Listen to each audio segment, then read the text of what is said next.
Hey friends, welcome back to another Monday with your favorite hunter blatherers, Dom and Gabe. Hi Gabe. Hey, Happy Dom. Monday. How are How's it you? going? I'm doing good. Good. So we're So gonna far, start so off the good. week right. Yeah, Yes. yeah, yeah. So far, so good. Like we were joking earlier, it's still early yet. So we want to talk about stuff that we watched over the weekend, stuff we had fun with, interesting things that came up like during this past week. Or like, hey, can we talk about this? And I thought, hey, wait, that's really cool. Let's talk about this on the Yep. actual show. And it also ended up kind of being helpful to defer Yeah. all the fun talk till a little later, so we stay focused on doing good work and whatever. True. Because there's so much that we're always processing. Okay, so welcome to the Dom and Gabe show. We're just gonna get right into everything.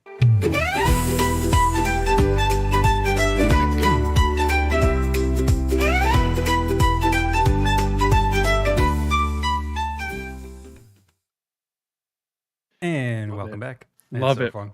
Such a So good jingle. let's kick right off. You said you were watching something this past week, Yeah. Yellowstone. Yep. Uh, Take us there. I only started watching like the first 10, 15 minutes of it and haven't continued. So tell me, Yeah. like, why It is it cool? Why is. do you like it? Well, it is. It's very gripping, and I know it's funny whenever you're watching something, you can like look at it and be in the storyline and get it, and you could zoom out and recognize how intense it is for the sake of being intense. So me and Kai were going back and forth on that, my wife and I.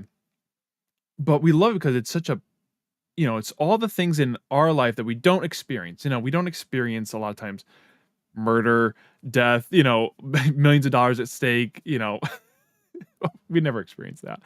So to see it unfold, it's watching something, I think two different things are appealing. It's things you can relate to or things you can absolutely not relate to. And this is something that's just so outside, Yeah. and yet there's probably still elements you can relate to. But anyways, the storyline is very intense and moving, and you get to see. I always like when the topic or the theme of evil is unpacked, or Hmm. or not doing good, because in this life and depictions of characters, even the evil guy, he's doing a good that he perceives for himself. So I Hmm. think to see how that plays out in different things, and Yellowstone is one that you get to see. Everybody has a perspective. Everybody has a desire. Everyone's yearning for something, and Hmm. it always just plays out based upon their, what happened as a child and in the past. So it's a very intense way to look at tragedy and how it plays out, especially through a family. This Hmm. centralized tragedy that affects each person differently, and their desires and needs from their father. And so it definitely Wow. strikes a chord of in seeing that you start, you start wanting the good of certain characters, and then when you want the bad of another one, you're like, you then see, oh, that's just because he perceives that as a good for himself. Hmm. So Yeah. Wow. yeah, but yeah, it's definitely a more intense show than we typically watch. Hmm. Yeah, yeah, yeah. So you'd said something interesting about, and we'll just keep going. You said something cool about how maybe how Americans think or how some Americans think. Yeah, Um, so just go back to that thread because it sounded very interesting yeah. when you Well, brought it's it up the well other day. when you first watch for Yellowstone, Yeah. it's in Montana. It's in this wide open world, the great big Yeah. sky, Hmm. and especially in American culture, like the frontier culture, you just want to get out there and be in that space. Hmm. And a part of myself has always wanted, like, lots of land, have a good farm, just you just want space.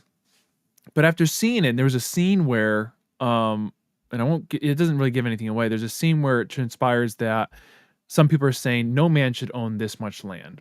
And there's a Hmm. big theme in Yellowstone of Native Americans and the, history between early settlers and, the original dwellers of this land. And it kind of sparks thoughts in your own mind.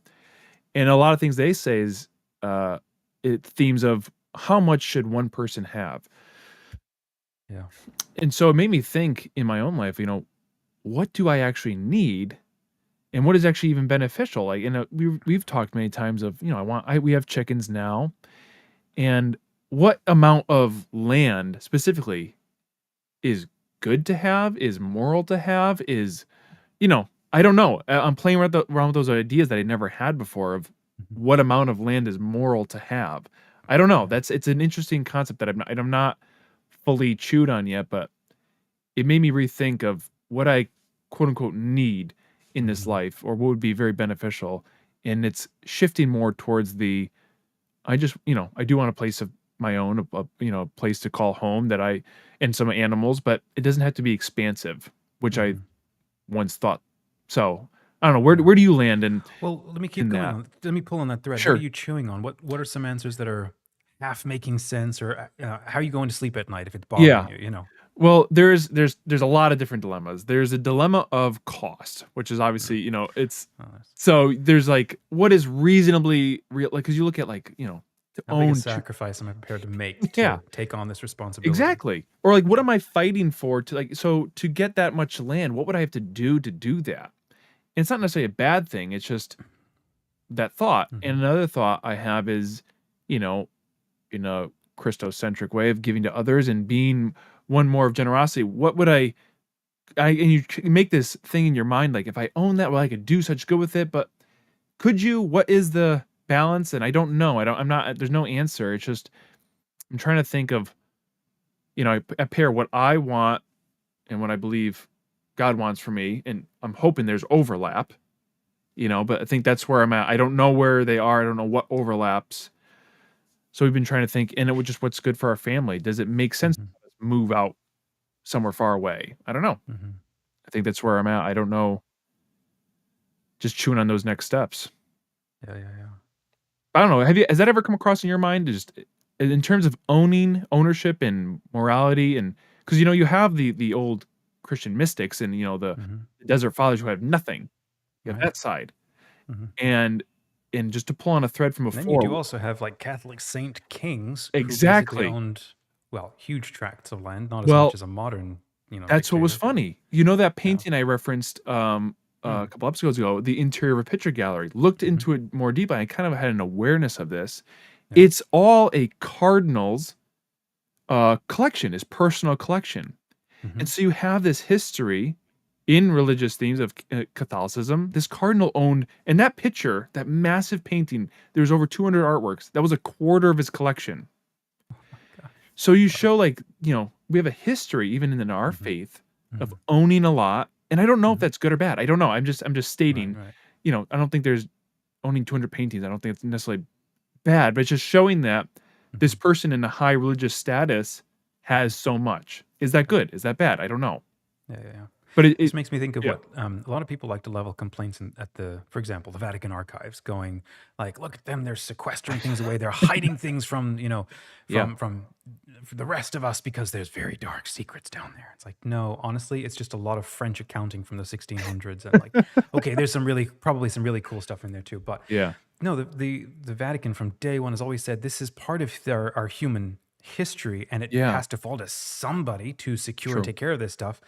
And there's a point at which the archives probably didn't even ask for all of the missionaries from all around the world to be making copies of everything and then sending it, mailing it all back to Rome. And Rome is like suddenly becomes like, Yeah. This everything, the packages coming in. It's like yeah. Miracle on 34th Street when all of the big packages come in at the end and Yep. dump it down. It's like, we still haven't even archive or gone through the archives, No. and we still don't even know what's in there Yeah. because there's so much and we just can't get through it all. But the Vatican's like committed to like somebody has to take care of this stuff. And it's the Yeah. same concept of a museum, the sense of like, does a True. museum like actually own these things? I don't think any of them actually say they do, but they do. What they do is they act like, or the The way these caretakers. curators, Yeah. they're caretakers, Mhm. curators. It's like you are a steward of the house of Yeah. Gondor. You are not its ruler, right? Yep. So that's one thing that's going through my mind when it comes to almost like whatever you're doing. There's good caretaking. There's good caretaking for, um, the sake of the land. And so, like, owning, and that you can sort of ask, well, what does it mean to actually own? And maybe we should like Yeah. define that for a second, That's because true. Yeah. if you go with the sort of the non-Christian, take on owning, and heck, sure, a lot of Christians would be like this too. But if we go with how we're articulating, the idea of noble, good, honorable ownership of land, it would be more like the attitude of Christ washing the feet of his Yeah. apostles. That sense of, here's a tract of land that or maybe I am prepared to offer like massive sacrifices, and I'm going to give up Mm. huge parts of my wealth to take, not just to take this land for me, but to take on the responsibility of this land. Yeah. Sometimes I look at my corgi, my dog, and I think, it's so funny how I get basically nothing from this corgi. He contributes Yeah. nothing to the family except That's for feelings of happiness and, yeah. engagement. And it's like, really, what is the dynamic going on here? I said, you are such a good that I am prepared to sacrifice a lot of money to get you, and then sacrifice a lot of my time and a Yeah. lot more money to keep you happy and healthy, mostly because you look at me with big, gorgeous puppy eyes and stuff. And then you pee on everything, and I've got to clean up stuff. And it's like, I'm taking on a sacrifice because Yeah. it's worth it, because True. this thing is a beautiful good. And I define myself as, let's say, somebody who takes on, roles, takes on responsibilities to do more good. So that's what I think when I think of like owning a big land. The idea that sort of the Francis Bacon sense of like nature is there for us to rip her secrets out of her, for us to do whatever we like to dominate this land. That's not the right sense of ownership, and it's never Yeah. been the one the Christian background. Um, like you talked about the desert fathers and how so many of them were like, what do I actually need? Like, Yeah. it's about 1.5 by like 5 feet so that I can lie in it Lie and let down. my That's body it. go when I'm Yep. done. That's all I actually need. Exactly. Everything else is like, Yeah. I'm caretaking. Um, I'm trying to find the balance between those worlds because you have that, which is wonderfully beautiful and, you okay. know stoic, but then I think, I also have a family to take care of, and I can't just be, Well, that's why have I'm not saying that you shouldn't. so I'm just kind of, like, battling Yeah. around as well, and that's where I kind of go back and forth, is Hmm. this, this stoicism for self versus caring for my family, and I'm at the point, I'm on the more like, that's what I kind of want, is this, Hmm. we just had, I'm throwing this out because it's, we had raw milk this weekend. We bought some, and, Nice. unpasteurized, and loved it. I was like, how nice would it be to have just a farm that's big enough for us to get our Yeah, no milk, kidding. our Hmm. eggs, our, produce, and, Hmm. and it doesn't have to be, I think you could do it on like 5 acres, maybe Well, even less. I don't, probably, just under an acre. Like yeah, I used to yeah. live on an acre and a half up in Pennsylvania because I had to Mm. mow the dang thing Yeah. by hand. We didn't have push mowers or rider mowers. Anyhow, there's a lot of grass on that thing. I'm pretty sure, like Yeah. even a mini Jersey cow, like that, Depend yeah. they produce a ton of milk. I think depending on, like, state regulations, yeah, you don't need much. Hmm. So that's what we say. What's that balance look Yeah, like? yeah. Well, so like you're saying, like I got a family to feed. I got to take care of me. And it's like, okay, there's baselines, right, that have to be met. Yeah. Jordan Peterson has been looking at what are countries that do well, and surprising facts Yeah. smart people should know, stuff like that. And one of the comments that he makes is that starving, or underdeveloped nations, or nations in a lot of trauma or pain, they don't take any care of the environment, because what is priority number one?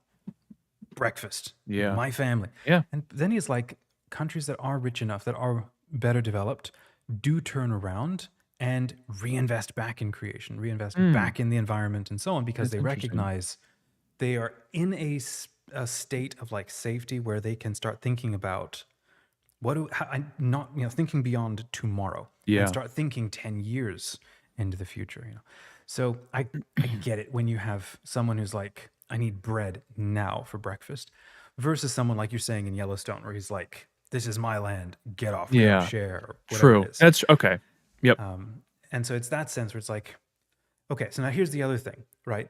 I love the concept of an arc, right? Where Noah builds an ark. And there's one of the reasons I love Jordan Peterson chewed through all of, so many of these Genesis stories. And he talked about Noah building this ark. And he's like, I'm going to paraphrase, why was that story preserved? It's not just because it's a historical moment, right? There are a lot of flood myths, a lot of flood stories, a lot of Yeah. other Noah characters Yep. going around the world. Why did we preserve that story? And he has this one fascinating thread that he pulls on. It's because each one of these stories reveals a different aspect of God and how he interacts with us, what kind of man or person he Mhm. calls us to be.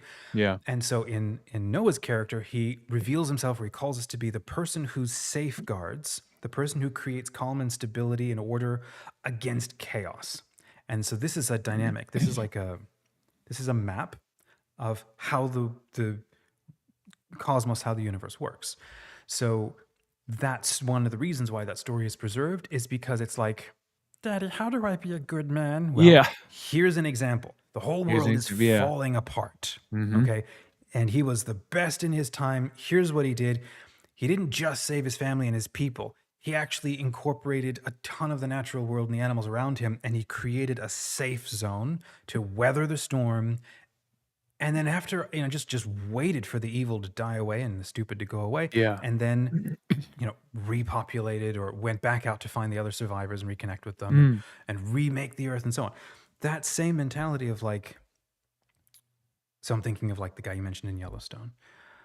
The wrong kind of arc concept might be to purely hunker down behind the walls yeah. and then try to create a utopia in Mhm. it, Yep. versus like what Vatican II was like. We need to raise the Well, bastions. We need to bring the that's walls actually a good down to point. let the life out, and Yeah.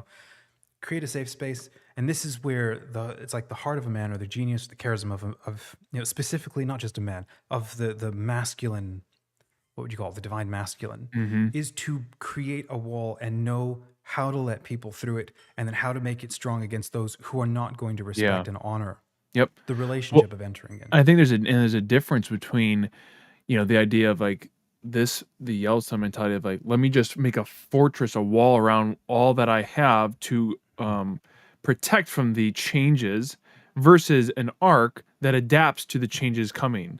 It's like Mhm. that difference in mentality that you're riding with life versus fighting it. Mhm. But I like that idea of that balance that you mentioned before of, it does, because that is at such an extreme that is owning Mhm. so much and pushing people away that need the land versus Mhm. just creating a life for your family that is, Mhm. so there is a thank you, that helps kind Well, of level the like when you go waters a back to little. the Gospels, like I've seen some commentators who are like, Jesus may have probably come from some kind of a banking family or something, because the amount of times he goes after the rich people and for misuse Yeah. of funds and, inappropriate treatment of people around them and stuff, and the amount of times that he goes after them, like, you're not getting through the eye of a needle, you're not getting in, you're blah, blah, blah. Or like Dives and Lazarus, right? And how Dives ends up in purgatory, and he's like, well, or having to pay every last farthing, because of misappropriation of funds and not caretaking for, Yeah. his immediate community, stuff like that.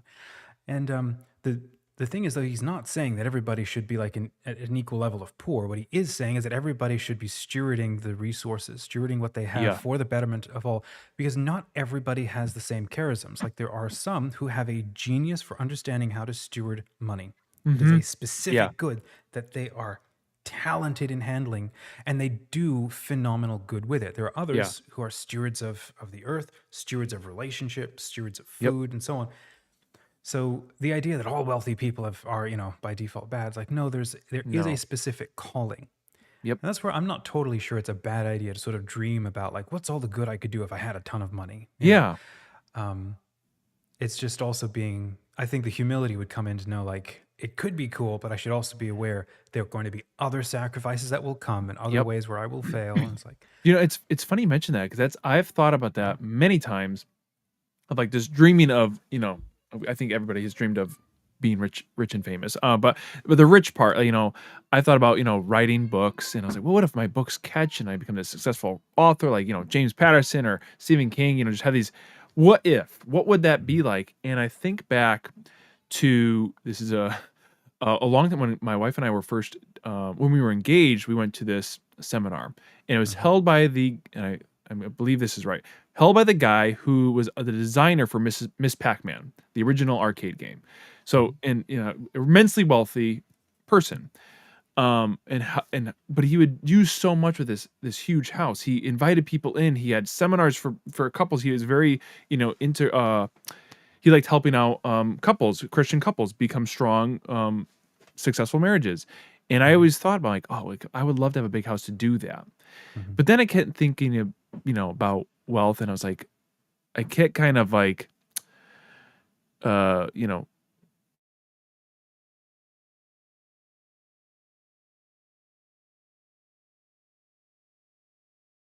what is responsible and good. I think so. There's a kind of that like pushback from success because like I don't want the responsibility Mhm. of doing it right. I don't know if that's ever occurred to you or happened or Well, it kind thought. of, if they right now, Yes, right? that's yeah. So he gifts one like a ton, and Mhm. he demands from each of them cultivate, grow Yeah. this thing. You could probably have told the exact same analogy, maybe with like seeds and fruit or something, but it had to do with like good stewardship of Yeah. whatever of resources. And so one of them turned it into a ton more and received a blessing for, for good use, as opposed to the one who just, buried it in the Buried it, bank yeah. and did nothing, or buried it in the side of the river and did nothing.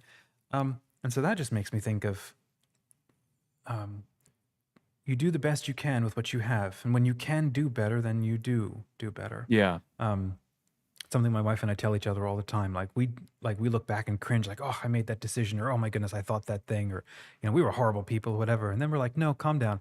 Yeah. You do the best you can, Yeah. and then when you can do better, True. then you do better. So when it comes to like what you're saying with having this, I think there's another line somewhere, or maybe there's just an adage or something, that he who is faithful in small things like, can be Mm. trusted to take on Yep. more. And so, if I, for example, if I'm sitting around dreaming like here's who I would be if I had all of these things and if all my ducks were lined up and if I had all of this, then I could be this kind of person. And I'm not going to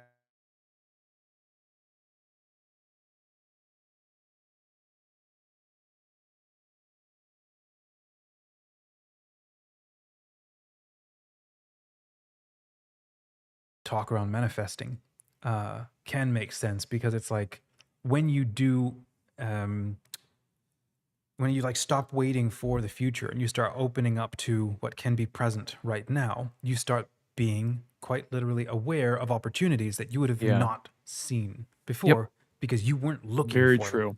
Very true. So, yeah, if you like, if the best you can manage right now, it's kind of, I feel like leveling up is a really good thing, because right now we have a Mhm. ton of people, um, and like leveling up is like a law of the universe, right? There are a ton of people who have a lot of money, and look how absolutely poorly they use it, and it's very very sad. And that's why we get mad at a lot of them. Yeah. But there are also some people who like luck into it, and who are able to have done like phenomenal things with it. And then there are also other situations where you train up, you learn to steward at every level of the game, and you build up not just the capacity to make money, but the capacity to be a good human, which, you know, well, stops you from buying 50 yachts and stuff. So, Yeah. yeah. Well, it's I like that this is the thread that it kind of dipped into where I was thinking this weekend is, Mm, uh, working on self versus being selfish. And I say it because of, you're thinking about what can I do, um, to work on myself and be better? And at what mhm, point do you just stop thinking about yourself? And I was talking to my brother, and I was no, sorry, I was talking to my wife this weekend, and me and you have had many discussions. I've had many discussions with her of like, working on self. And I'm constantly trying to think, how could I be a better father? How could I be a better husband? And which are good. Those are all good endeavors. And you kind of work over, stress and anxiety and depression, all these topics, they're all yourself, right? You're working on mhm, yourself. mhm, And I had this one, we were just in the kitchen, and I don't know why, thanks be to God, I guess. I just thought, I'm like, I said to her, I said, I've been thinking about myself way too much. And she goes, with all the grace and compassion, she goes, no, like, do tell. But keep going. Yeah. Yeah, exactly. Exactly about myself. Um, and it came to like I was thinking about, my prayer life and and all that stuff and just how much and it started with I think an ultimate good, to be better and to be a better man. But it ends up getting to the point where that's all you're doing is thinking about yourself. Mhm, And again, it starts from a good intention. It's not like I believe it, but it gets to a mhm, point where that's all you're doing is thinking about yourself, mhm, and that's your wake up to sleep is just constantly self analysis, and analyzing every single emotion in your body and every thought, and it becomes all consuming. mhm, And then this morning, I was talking to my brother, and we were referencing Marcus Aurelius saying, "Don't be overheard complaining, not even to yourself."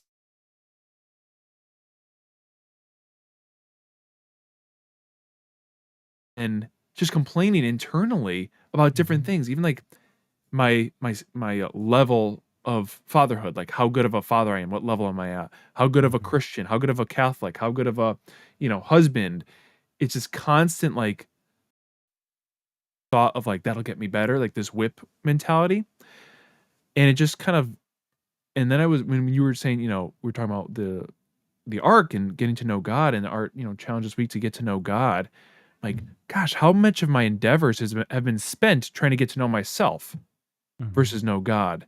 And then Mhm. there's another thing, seek first the kingdom of heaven. It's like these big pillars of themes of, yes, it's good to work on self, Mhm. but at a certain point, we are to look up Mhm. to our creator and be like, who are you? I Mhm. think, because then I think this is my working theory as of this morning. When we get to know God, we get to know ourselves even more in that endeavor. So that's where I'm currently like, okay, let's put a bookmark on all that we've Mhm. worked on for self. Still, Mhm. still be aware, Mhm. but let's start looking up. Let's start looking to scripture. Let's start seeking the one who made us. Um, so that's where that's a theme that I've been thinking about a lot. And then this morning, kind of like, oh, Yeah. well, and then yesterday Yeah. too. So keep going. Like say more, because I know this week, with our day jobs as of this week, we have a challenge, 7-day challenge on what is Yeah, it? Be a man who who knows knows God. God? Mm-hmm. Yeah. So and actually, this is something we should probably include in these challenges. Is like a little line, which is like, pay attention to an idea that lands out of nowhere Yeah, and that you can't let go, because it could be something that in this little novena period you opened yourself up to receive, right? And I yeah. think, I don't know, I might have one and I don't know where it goes. So we'll talk about that. But it sounds like you might have found one.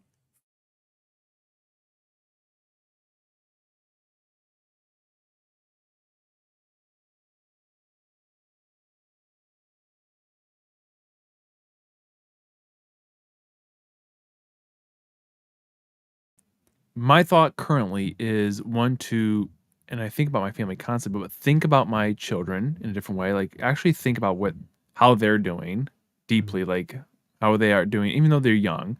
Two, spending time asking God different questions other than like, God, what's wrong with me? What can I do right? And like, stop being, but saying, God, who are you? How can I see you in a different way this week? Mhm. Three, reading scripture, doing a daily reading. Mhm. And then the fourth one, which I've always had this desire, but I'm trying to figure out how I could do now, is doing the works of God, Mhm. the corporal works, right? Yep. Yeah. Um, and think to myself, how have I given of my time or resources to others? And I look and I'm like, I haven't done much. I haven't, and I think, there's so many outlets within our Mhm. church, within, online. You can go and donate to anybody online if you're thinking about money, or just time, seeking out somebody that needs Mhm. time. I don't know who it is, but so I've been really thinking about, okay, now it's time to kick this thing into gear, turn the engine on and go and do. Mhm. Um, so I don't have any concrete outlets to do that with yet. Mhm. I mean, I know, Yeah. Yeah. obviously giving to the church in certain ways. But specifically, I want to give to others in a more direct way, Mhm. like working at the soup kitchen, which we have down the road. Which we, Oh, nice. yeah, just Yeah. something. I think, and so I'm going to draw a firing squad for this one, but I think that it's a big temptation in America, to, well, to go like, well, if I'll just give more money to this thing, like that Yeah, hurts me. But, but here's the thing with that sort of thing. It's like, unless you're doing like the widow's mite thing where she goes and she yeah, puts in the last 2 cents that she has, she's basically signing off tomorrow and trusting that the merciful God of the temple will yeah, take care of her. And Christ says that meant more than a Pharisee dropping a money, a bag down the chute. yeah, It not only meant more, but there's this other line that stood out last week where he's like, so I can't remember the line. It just impacted me. It was like, when you give to God, you can expect like 100-fold return. And I forgot about that line. It's like, whoa, wow, yes, he is that kind of a God. And I look at my life and I'm like, instead of, if I wasn't complaining about the future so much, if I look around at the life I have right now, I'm like, there are a lot of people who don't have even just a yeah, simple, the simplicity of this. So yeah, just thinking about like what you were saying, I found a funny, gosh, I don't remember what it was, maybe a reel or something.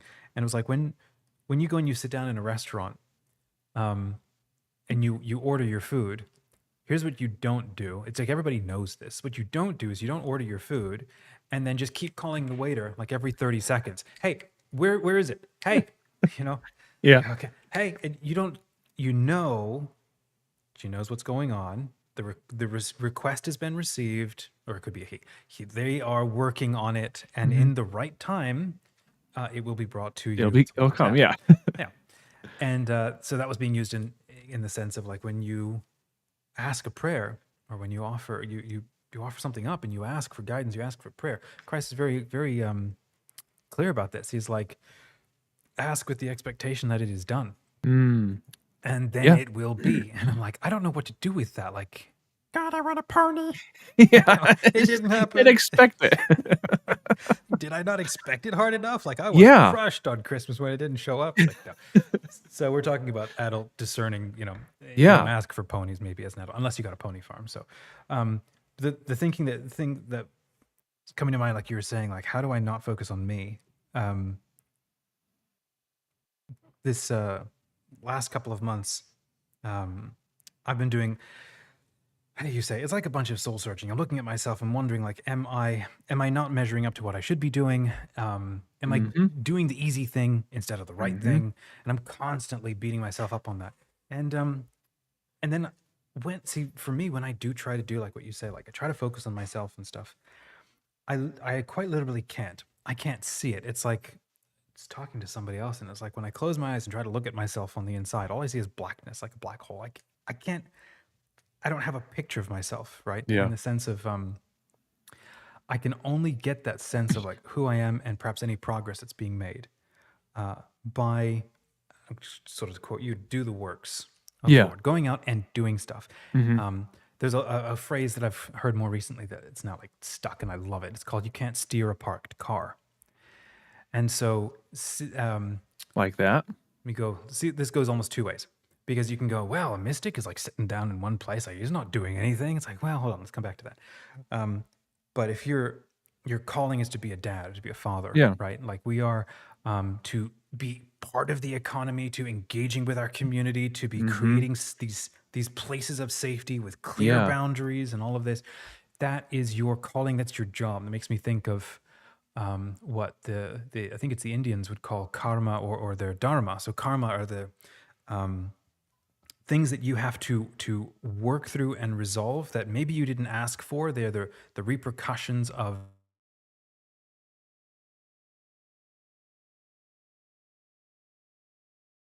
and it's like Yeah. doesn't matter. Everybody does. How do you How do deal you with it play? is Yeah. your how do you play the game. So then your dharma, if I understand this right, is the things that you are called to do, the noble things that you're called to do. And it's like when you did appropriate, good thing to do that contributes to human thriving, that uh, that also I think doesn't negate the fact that I am a part of this process. Like Mm. this is something maybe as like very well-meaning dads, Yeah. and think of ourselves like, well, I've got to follow Christ, carry my cross, and that means I basically have to kind of kill myself for the sake of everybody else. Yeah.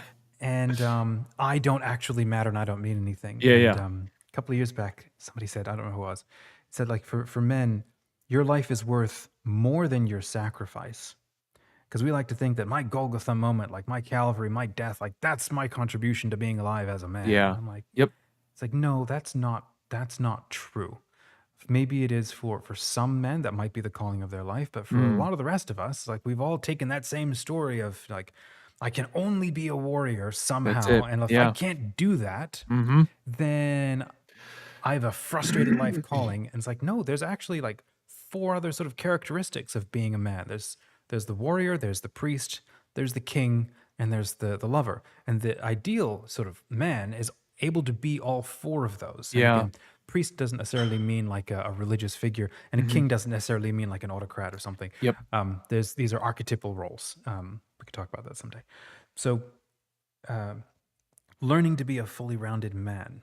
So, Yeah. but you can't do that by, now in our case, it's like normally, you don't do that by just merely sitting down and doing nothing. You actually have to go out and do things. You have to do the safe making thing. You have to do the interconnecting thing, talking.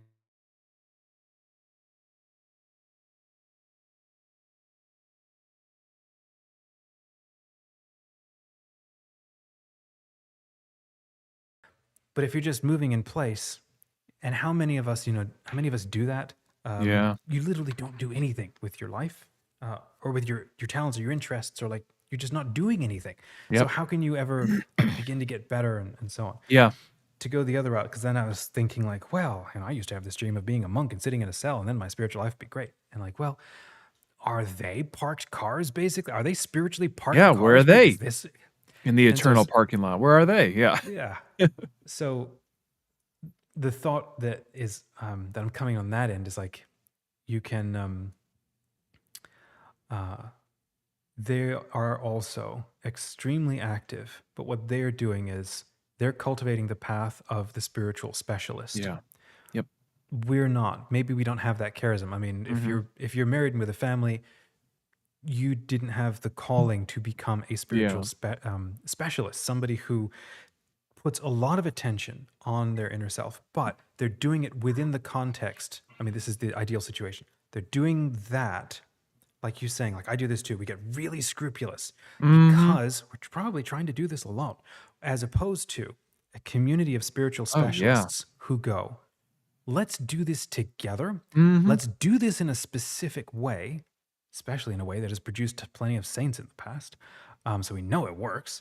And Yeah. let's train ourselves to become really good at doing this.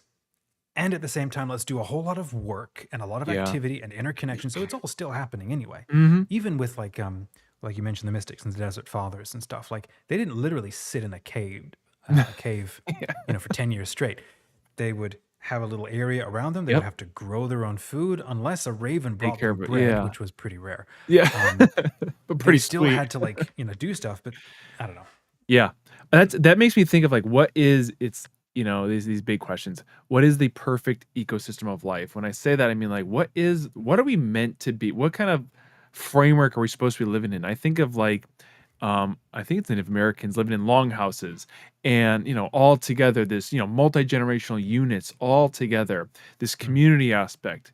And then you think of desert fathers and being isolated, and you think of living in a city, you think of living in all these different types of mhm, ways of living. And maybe they're not just one, but the what did God intend for us to enjoy this life in? Like what ecosystem did he intend?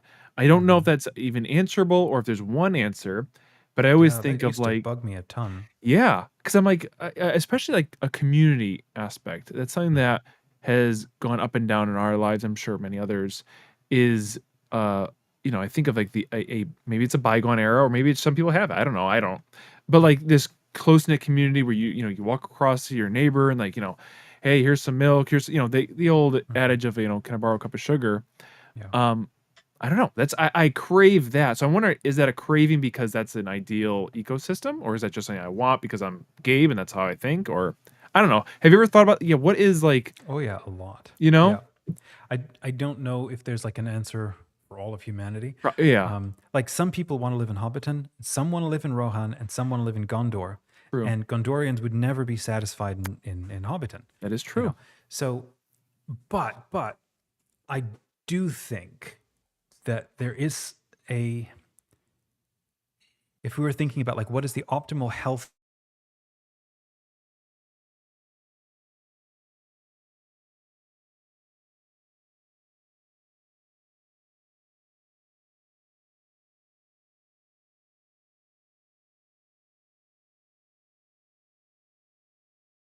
other people around you, I do think that that is actually, and it is a mentality or something that's been completely lost with the advent of the car. Two is I do think it's also really important for a larger portion of the human community to be quite literally out growing outside, doing things either, gardening or working in farms, or I mean it's just generally healthful for people. No, not everybody. There's always like a Yeah, quadrant of us who are sure. like thrive indoors and like, are introverts and you don't need to be outside or Yeah, okay, introverts love outside too. Or out, the ancient art of forestry, right? yeah, Caretaking for forests and there's so much. Certainly what I don't think is helpful is the norm for a lot of our modern living, where you don't walk anywhere, we drive everywhere, and like you can't get everywhere. around this. But if we were like walk around, what is an ideal situation? Once you sort of with those sort of parameters, I think that's where I'm interested in these ideas of like, what is it called? A 15-minute city or something, Yeah. which really intrigues me. It's like everything that you sort of need is within a 15-minute walking distance or a Yeah. bicycling distance. Like, I like that. Well, it's funny how Um, you look back in time, like, that's any old civilization where they're all like this. But, yeah. like, it's very I don't know, is it a Western thing that, like, because the big frontier, everything's so spread out, Mhm. and you cannot form a tight-knit community because everything is a mile and a half away from each other. I don't know, that's I Yeah. want that close-knit 15-minute village, I mean, I don't, but I don't my know. wife and I chat about this a lot. I don't know how you necessarily solve this yet in America. So Yeah. it's sort of a half joke, but it makes sense to me that I think America is still very much of a frontier country, largely because our founding myths are based on this idea of, like you said, the wide open Montana sky, and like you can get as much as you can get if you Yeah.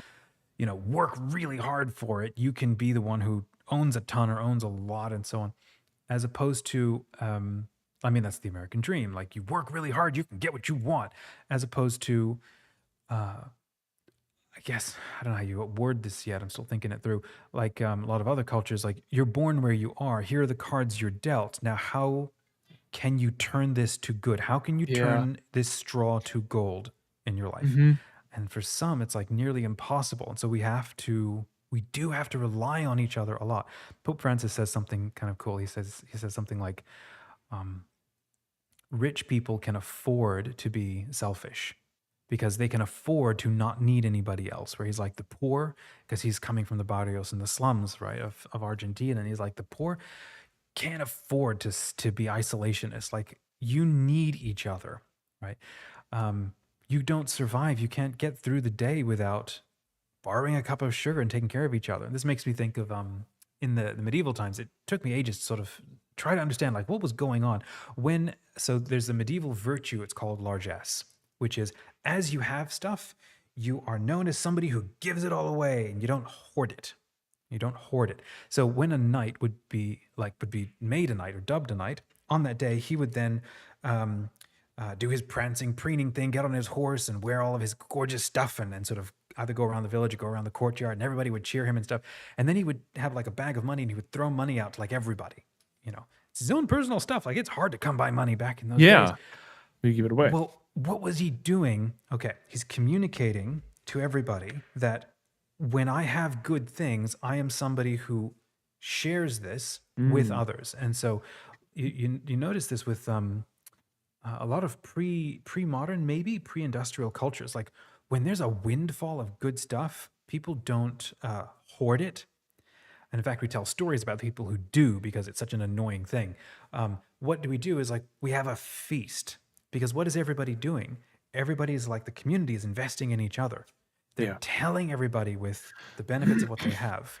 When things are down, or when things are tough, or when things are good, we share this with each other, as opposed to the miser who cordons off the resources that he have and lets people die at his gates.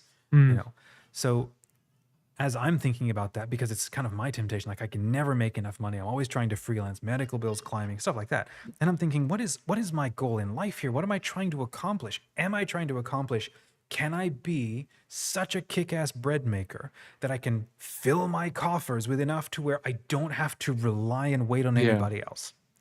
Is that a good idea? Is that what I'm trying to do? Or do I want to be kind of like, you know, the Viking chieftains or whatever, these old world chieftains, where it's like, I want to build up a network of people where we trust each other, Yeah. where we're able to care for and share with each other, so that there's like the community effect of how we support each other. Mm. Because if the day that I break a leg or something happens to me and the coffers run dry, I stand alone, my family stands alone. There's nothing. There's no Yep. community, there's no safety net, there's no Yeah. brotherhood or sisterhood. There's no, Yeah. there's no family. And so I'm now convinced, okay, I have to go the other route. There's a lot more potential money, a lot more potential fun. There's a lot more friendship that happens, which is ultimately far more rewarding, and Yes. it creates a lot more opportunity for like every reason.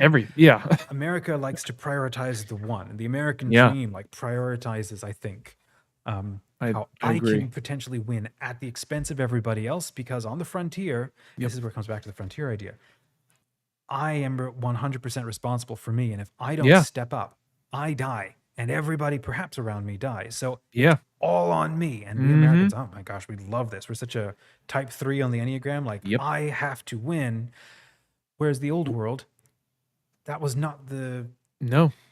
sort of dominant virtue. I mean, there's a specific virtue in Yeah. being able to do that. It can go overboard. It's a problem. Well, that's I don't it's know. that's That was funny. a bunch. What do you No, think? but that is yeah, that is the American mentality. We were just even in discussing in Yellowstone. It's like every culture has their heroes they want to be like, and America has the cowboy. And so we all want to be like the cowboys in different ways. And what is a cowboy? Somebody who fights for himself. No one, has no doesn't need to rely on anybody, just him and his gun. Yeah, no And it's just attachments. exactly. And then so you have the cowboy mentality, and then you have the frontierman mentality. Even reading Laura Ingalls Wilder, Mhm. Little House on the Prairie, their family unit, Pa was the one who provided. And if Mhm. Pa was hurt, the whole family was in distress. They lived in the middle of nowhere. They're close. I think they said their closest neighbor was like 2 miles away, and 2 miles was a lot farther back then, and it was through woods and hills. And if you needed help, there's no ambulance or anything. So the thought of our culture is built upon you gotta sustain yourself because no one else is gonna help you.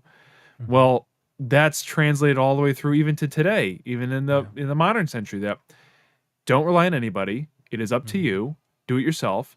And it's so funny. Me and Kai were watching this I think this girl on Instagram. It came up on a reel, and she's from, I do not know where. She's from some a country in Africa, and Mhm. she said she was like talking about American culture, and she's like I think I asking like know this person, yeah, but I bet anyhow, you do. keep She's going. she's pretty I do not know her name, and I've only seen her once, but I think she's got a Okay. big following. And she's saying that she's like, no one knows their neighbors, and no one Yeah. talks to each other. She goes, what if you ran out of milk? What do you do? What if you lost a job? And to her is like baffling that it's all up to you. What? No one takes care of each other, and it's Mhm. so interesting to see somebody who's in a Mhm. modern, same age as us, in a totally different mentality from another side of the world that you don't take care of each other, and it's just Yeah. like so foreign. Mhm. And how it's interesting because we obviously we live where we live, and we think around the culture we've been brought up in. I know you have a different perspective. You could, because you're from all over. But yeah, it's interesting. I always wrestle with what is my mentality, and what am I working on, and what have I been raised into, this kind of Mhm. mentality of wants and desires and needs and Yeah. Yeah. etc. It's again, it's like you're born with a deck of cards. Like, we may, Yeah. in the second half of life, realize I don't agree with any of the sort of culture that I was born with, and it's Yeah. like, and then you get two different temptations. Maybe one is maybe to, I don't know. It's like sometimes you can't do anything, but spending time trying to really think it through, and Hmm. then maybe at the very least have conversations Yeah. with cool people or just Yep. with others, and just to, because then what happens is, when there's an opportunity for something good to happen, then maybe there's a chance to act together, or Yes. maybe it's like your children can make a decision to act in a Hmm. different way, um, because not everybody can get out of a situation. So Yep. maybe, so uh, that's so far the kind of thing I want to do, is like, otherwise it's like revolution in the streets and like the purge. It's Yeah. like, nope, that's not the answer either. I know. Then the other option is like what some communities have done, is you go and you try to create like an intentional community, and like 10 families live together, and like 20 whatever. Yep. I have not. I'm suspicious of those, even Uh-huh. though I love the idea. But here's the Yep. thing: like with something like Hobbiton, there comes a point, or any of these like small sort of villages, there comes a point where it's filled with people you did not choose to be with, and Yeah. I think that's the, not the delusion of choice, but the danger of, we're all friends and we're all believing in this sort of thing. Let's all go Yeah. build this thing. Well, there's, I think, a reason why there's a lot of storytelling around how these kinds of intentional communities, not real reporting, devolve into cults. Yeah. Because what very quickly sort of happens is people are like, okay, we're all agreed this is the right way to be. No deviance. no Yep. deviation from this. Uh-huh. And then over time, the noose just gets tighter and tighter. There's more and more laws, more and more strictures, because, and I think we can safely say there is an intention to live the most righteous and the best way sort Yep. of possible, and you end up executing and sacrificing and killing and eliminating or asking people to leave who don't fit. And then these things just these what start as like a beautiful dream as a utopia collapses. Why? Because we're dealing with human beings, Yeah. as It's opposed to interesting. something like an average, like sort of village situation, or an average like parish community situation where you have no choice in who's there. You've got Yeah. everybody, half of Yeah. whom you can't stand, I know. half of whom will never talk to you. Yeah. How do you respond to Yeah. that? That How do you seems to work. negotiate those relationships? And that Mhm. is the only kind of community that I would begin to actually trust, Yeah. is where you're not all the same person trying to create That's a good. utopia. That's true. It's you've got a variety of different competing interests and Yeah. personality types and ways of communicating. Mhm. So ultimately, I think in the past, the idea of a utopia, or a utopian community where we're all connected, we're all in, not in lockstep, but we're all bound to the same sort of social living and stuff like Yeah. that. That is an idea from human living that may never be able to work again. And I say this partly because there's a line of thought from Rudolf Steiner called spiritual evolution. And the idea is that our humanity is our spirit, how we are as humans is continuing to evolve. And so 3,000 years ago, the idea of a human as an individual, the way that we think about ourselves today, that was not as clear to the average human family. There were individuals, who were like that part of like their spiritual being, their soul was like starting to come online, starting to come into focus, like, Mhm. oh, I am me, right? And Yeah. they would start to have very clear messages, and they would become gurus and lords and kings and whatever. The rest of most of us functioned exactly like we see it in all of the stories. It's kind of a Mhm. group think. I am a group. My identity, or whatever I am, serves the group, serves when the king dies, 10 of us dive into the grave with him. I have no identity apart from my tribe, apart from my family. Like, that message doesn't hold with us today anymore. And it's not No. just because, oh, we got smarter. It's like, no, the ability for you to get smarter happened because humanity is continuing to evolve. And our sense of individuation, specifically because Christ incarnated, Mm. brought a next step Yeah. of the idea of you are an individual called to enter into relationship freely, not just because everybody tells you to. So Yeah. when you have like dictatorships like today, and cult-minded thinking and over group reliance and stuff like this, or a community idea where basically nobody needs to think because we're all living the same way together, that's an old idea of humanity, and ours is not a world where this is possible. Mhm. Now I think that if you travel to like heartland India, heartland Yeah. China, and you find these tiny little villages, and from the outside, like I keep seeing all these reels of people who like, go to, Yeah. Ireland, or they go to somewhere deep in Europe and they make sourdough bread and they wear flower print dresses and it's just raising goats and it's also beautiful and stuff. It's like, That's right. this is still the American dream, but now you just put it back in Europe, as Yeah. opposed to an actual village life Yeah. where it's like messy and not everybody gets Mhm. along. And Yep. well, okay, where am I going with all of this? What is the ideal situation for a human person? Because of where we are today, I think the things that I've said are true, but I think it's also even more important. This goes back to what you're talking about. Mhm. How do I focus on me, be self aware, not selfish? Yeah.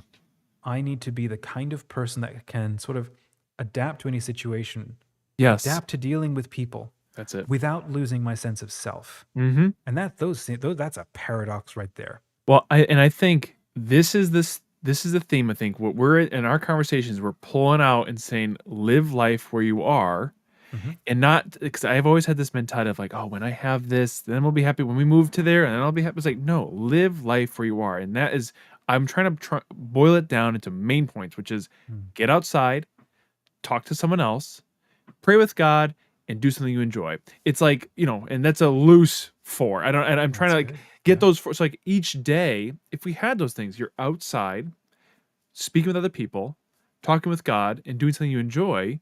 Mhm. And I think something in there is, doing work that's I think that is the fulfilling. recipe. It seems like that Yeah. seems to be the boil down. And then what I've been doing recently is a gratitude journal, which has been talked about for, ever. Yeah. It's like how simple and yet freeing it is when you settle down the day. I mean, it has Mhm. been, I won't say life changing because that's a bit big, but it's been very helpful at the end of the Mhm. day to say, out of all the crud that happened, what am I grateful for? And specifically, not Mhm. just because I had a gratitude journal and I was like, this doesn't work. I'm just saying, I'm thankful for my Mhm. family, I'm thankful for this.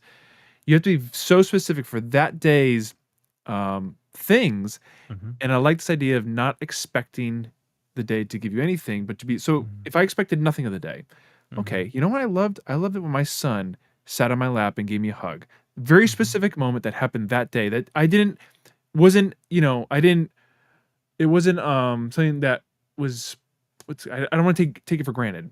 It's not Yeah. like that was supposed to happen. That was a Mhm. gift.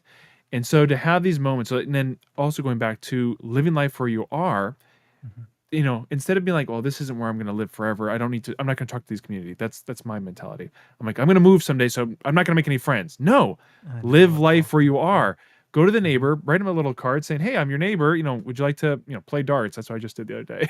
Yeah. Oh, that's cool. Just we have to live where we are, and I want to pull out of this. Years ago, it was midwinter in Pennsylvania, and I'm from a family of 8 kids. One of the bedrooms was the office, and sometimes it was the basement. And at one point, my parents were like, "We got to put this house on the market," so they rented another house, and that's where the office was. And my brother and I, we got to actually stay at this other house that was closer in town.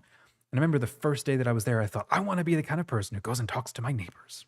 And so it was snowing and it was like gray, and these houses are right on the street, like the Mm, major street that starts running through town. And I walked over and I knocked on the door, and little old lady like came to the door and she's like, "Hello." No, she didn't. But it's like that was the vibe I was getting. It's like, oh, I forgot. This might not be a great yeah. neighborhood or something. Hi, So she ends ma'am. up she opens the door and I took a step back and like tried to be very deferential. "Hi, I'm your new neighbor. I just wanted to say hi." It's like, "Oh," and then she was like so pleased. Like, people did this. Yeah. This is What wow. what world are you from? Exactly. And I remember I haven't done this and I feel bad about this, but I've always wanted to be the kind of person like you move into a new area, you take cookies to the neighbors kind Same. of thing. So Yep. that's kind of like you're talking about gratitude. I learned something interesting about um, phases of life and how like a spiritually healthy person, like there are specific markers for like spiritual health.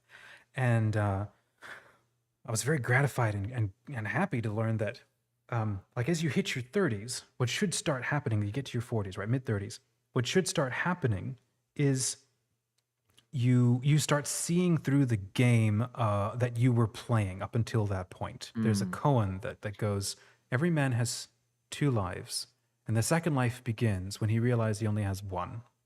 mm, I had yeah. to chew on that one for a long time. Yeah. Um, so Yes. you hit 35, then you begin to realize, wait a second, all of the things that I've been doing is I've been trying to win at and try to play a game.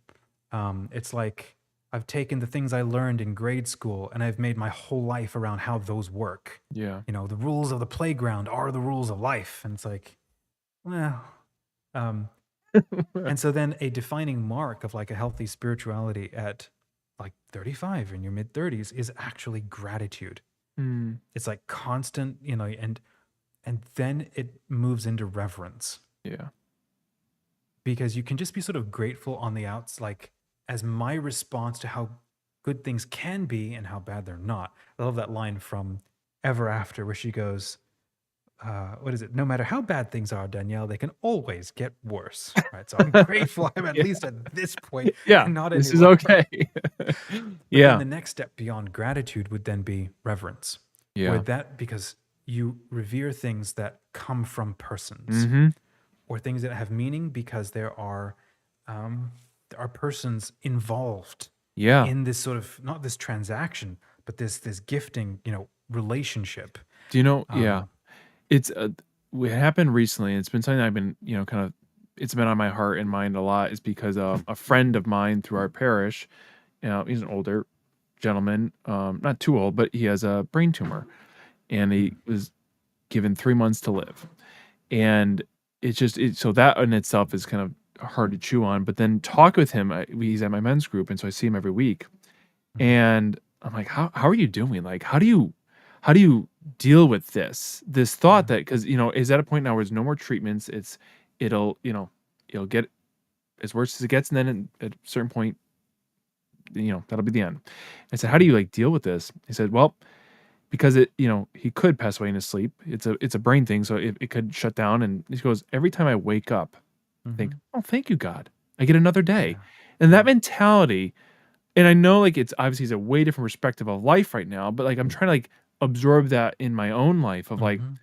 every day is a gift. And it's such a cliche, but when you really like soak it in through another man's perspective, Mhm. and I had such a great that's what so I wrote in my gratitude journal like that moment my son sat on my lap, but I had this moment where I almost got to enjoy a moment twice. I was kind of like I feel like I hacked the system. My son was sitting on my lap and I was holding him. I was we were just reading books and I pictured in that moment 60-year-old Gabe looking back at this moment.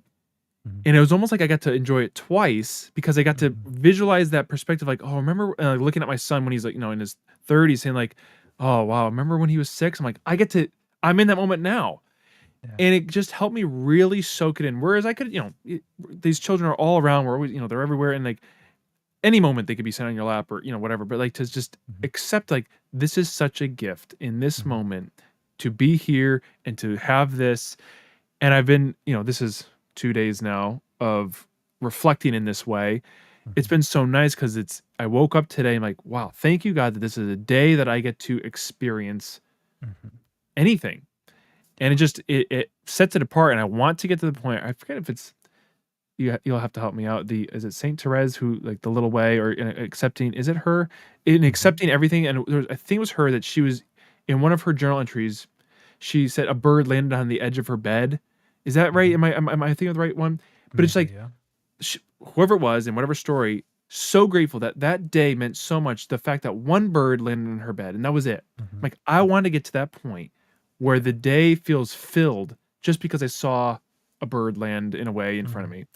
He's like, "That's what I'm doing." Like, now, like, 2025, here we Yeah. go. Pull back from the crud and the mud and Mhm. enjoy and live my life where Mhm. I'm at. Enjoy books, enjoy movies, enjoy friends, Mhm. live this life that we have, um, and then along the way, we'll get Yeah, better, yeah, yeah. you know? There's a line of thought. So the challenge for this week that we're sort of Yes. processing through, which is be a man who knows God. Who knows God? And Yeah. there's a quote that I read. I think it was from Father Richard Rohr, and I've been chewing on it for years, doing it very badly. But he says something like, "Imagine reality. So take what it means to be in reality, and like if you were to take a second and feel all of your senses at the same time." Um, the just the weight of things, the place of where you are, where you when you are in time, what you can see, everything that you hear, everything that you breathe, you take everything all at once. Okay, this is reality. And then he goes, if you want to get a sense of how to feel and think about God, think of reality with a personality. Mm. Well, that's interesting. Everything around you, but all of it all at once Yeah. is also a person. Now, I know some people are immediately going to go, "Oh, that's pantheism." It's like, Yeah. no, that's not what I What are you mean. doing? It's more like panentheism, so God in everything, but In is everything. not everything. Mhm. Everything takes its source from Him. But this, it's like we're talking about the rules, playground rules, right? First half of life, it's like just sort of learning the um, concepts. You just have to learn the concepts. But then Mm. as you become an adult, you kind of like realize, oh, I turned those concepts into idols. I need to take those off my mental altar and actually understand what I'm talking about. And so we get these Yeah. pictures of like God as an old man. It's like, well, this is why all the atheists want to write off the idea. But if you instead go the route of how God actually reveals himself, who he is, the fact that he is, as we say, omnipresent, he's like everywhere in all times. Um, you have a different relationship to everything, which is why the mark of gratitude is a mark of a healthy spiritual person, or not just healthy spiritual, healthy mature person. And then when that gratitude starts to move into reverence, it's because you are recognizing there is a holy presence that reveals themselves behind, Yeah. or through everything. Um, so I thought, like, last night I was watching um, a live stream of the mass. It was this little beautiful little church somewhere in, I don't know, it was England or Wales or something, and the priest had an actual accent, and I liked that partly because he was sort of Irish, but it actually forced me to hear the words a little bit more because he sounded different, Yeah. You're and I thought focused more that intently, yeah. it ended up being like a little bit more helpful, and it was a beautiful little church, and then at one point they were praying. I think it was one of the prayers of the mass, and it was the ordinary form, so everything you could pray along, and I loved that. Mhm. And at one point he used the word salvation, like he came down for our salvation, and for half of my mind for a split second was fixated on that and realizing, wait a second, what if this word doesn't mean anything like I have thought it meant up until this point, basically? Mm. Because the word salvation comes from like the old world. I think in Latin it's like salve or salvus or something. I couldn't get out of my mind the word solve because that's a word that we use. Like if you have like a pain or a blister or something is broken, you put a salve on it. You put an Yeah. ointment to heal it. To salve is to wash, to bathe. And so the thought that I couldn't let go of for the rest of the mass was like, um, again, Christ washing the feet of the apostles, healing, constantly healing. Exorcism is a form of healing. Feeding is a form of healing. All of these things, what do? Is they bring you Yeah. back into not just alignment. You're like a fragmented thing, and you need to be brought back into a sense of wholeness. Because if you're like fragmented and you're not whole, how can God or how can you be a temple of the Holy Spirit? Yeah. How can like that land in you if you're just like your fingers are all wide open and stuff? So that's ancillary. The idea of, so I had grown up like, this is the way salvation as a word is used constantly, which is the defining moment when I am in Yeah. and when I have made it. And Mhm. once I'm on the other side of that line, ain't never going to be taken Yep. away from me. And Something that's like that. this.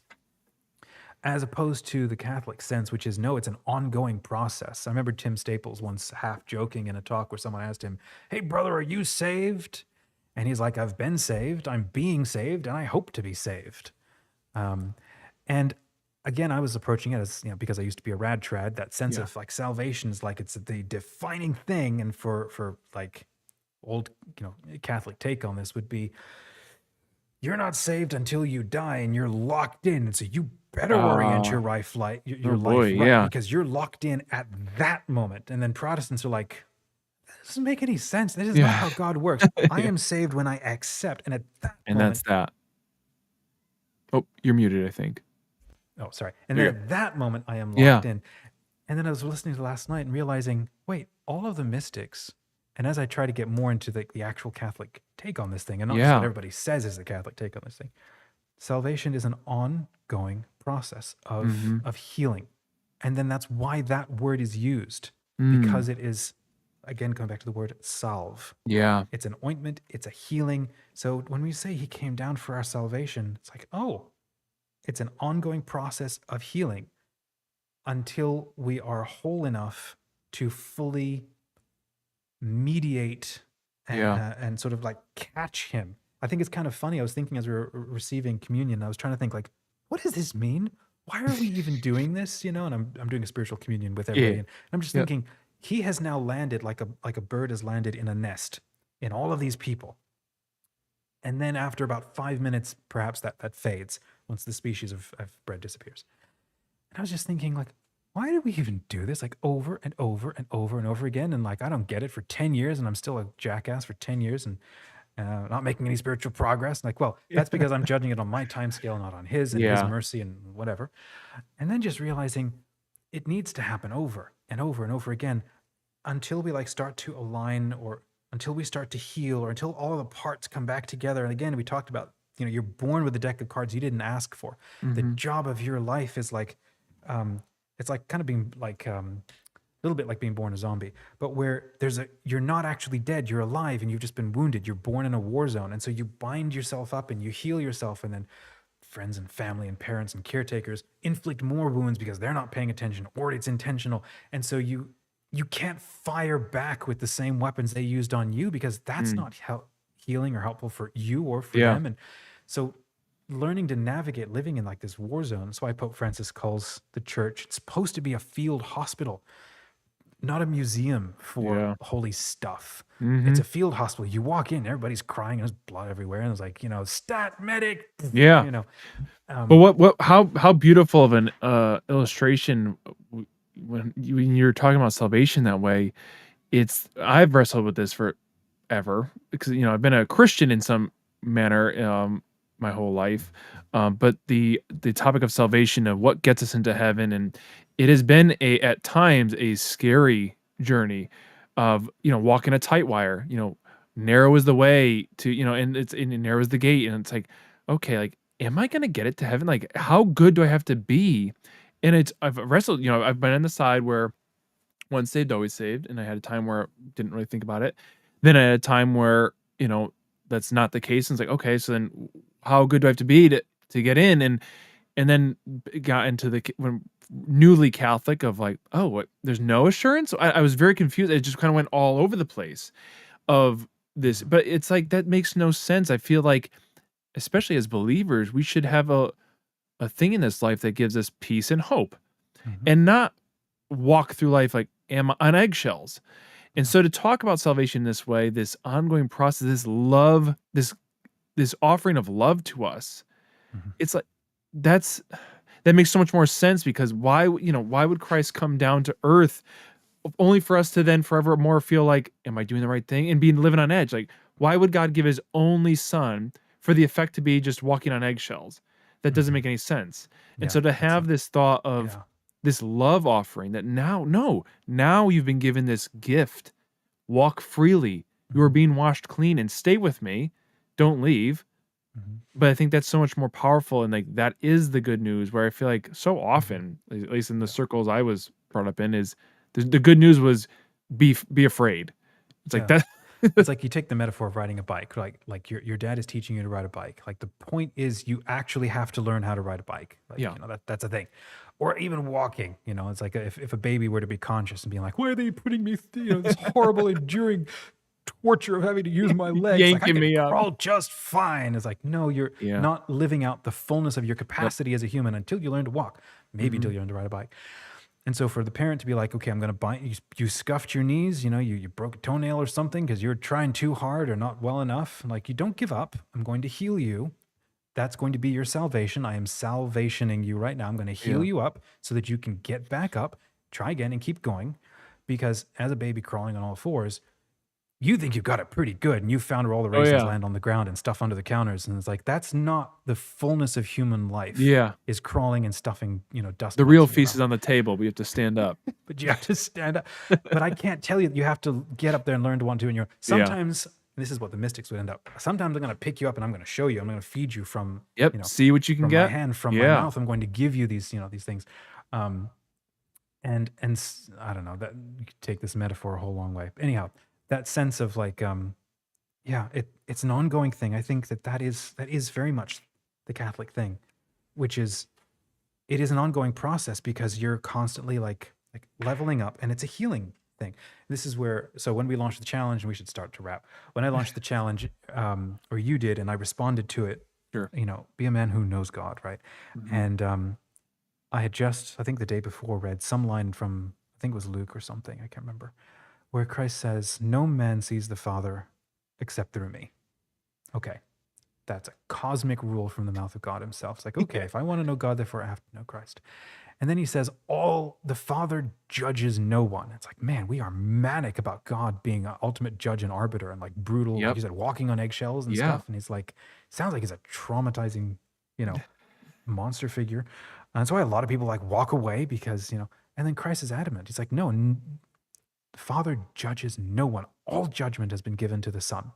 Yeah. I was like, okay, man, should I be scared of you? Yeah. And then you look at his life and how he acts. Yeah. And then all I can think of is Pope Francis says, the judgment of God, judgment of Christ is his mercy. Look Mm. at how he treated everybody who had no choice, no chance, who maybe wasn't all there, but like they weren't Yeah. bad compared to those who had everything and who deliberately made things harder on others because Yeah. it fit their ego. And like he was hard on them because horrific. They were horrible, narcissistic. Mhm. They had Yeah. armored up like spiritual lobsters against anything being able to get in. Well, how Yeah. do you break open a lobster? You got to take a hammer to that thing, Yeah. right? It's not pretty. Well, it's No. because you're so densely holding on to your Yeah. inner hell. Like this is how Mhm. you create all of this, armor to separate you, because you have to be yourself in such isolation from everything Yeah. around you and from God. And but then look at how kind he is to everybody else. And Yep. like, okay, so if that's the case, if I want to know the Father, then that comes with knowing and following Christ. And look how merciful and how kind he consistently is all the Yeah. way through Calvary. Yep. Okay, then salvation is healing, and it's constantly healing, and it's constantly like we go back. This is why I say we go back to mass over and over. We go back to the sacraments over and over, not because it's just like a one and done thing. It's because No. there is a lot that needs to be Yeah. healed. Yeah. And not all of it is our fault. I think that's No. also a major thing. It's That's not all our true. fault. And again, I'm not talking in the sense of like, oh, you were born like a damned thing with original Yeah, sin. yeah, Like you're yeah, like nothing until you're baptized. Like, no, I'm not even yeah, talking that, which I don't even think that's necessarily true either. yeah. It's like, uh, gosh, this is a whole conversation. Um, But I think that's a good note to end on this beauty of salvation. I mean, I think, man, if we could rest the day in that for now. I mean, how beautiful of a notion to actually truly look at our mm. God as a and, loving. and so, okay, maybe this sort of closes the loop back with what we started with, which is how do I be not just like selfless, not selfish, and how do I, if I Yeah. am the recipient of what I say I believe in, right? Mhm. And we're not making any altar calls for anybody, No. so we're just walking around this and making a mess of things, Yeah. friends. But if this is what I believe, then who am I and how do I act? So Yeah. again, talking about driving, you can't steer a parked car, away from danger, away from things if you're just sitting there doing nothing. So if the whole faith and works thing, if this is what I believe, this is who I say I love, how do I act? How do I treat people around me? What decisions do I make in business? How Mhm. do I modulate, control, Yeah. reflect on, course correct? Not because I'm like looking at myself going, man, you suck. You're like so far away from anything possibly perfect and good. It's like, no, no, wrong direction. Look instead at Yeah. who could I be, and then go and do it. And then after like a year, you look back and go, wow, I'm really different. And actually, I really like who I am now. Yeah. Okay, enough reflection. Let's keep But going. you can't get You there know, unless you start looking forward to begin with. and then just going and doing. Sometimes you just Yeah. have to like get out of your head and get it back into your body and Seriously. do stuff. So okay. Um Friends, if any of this was helpful or interesting, go ahead and say hi in the comments. It's always fun to kick off a new week with you. And we will be back next week. Till next time, have fun, be well, and Enjoy life. there you go. Drink coffee.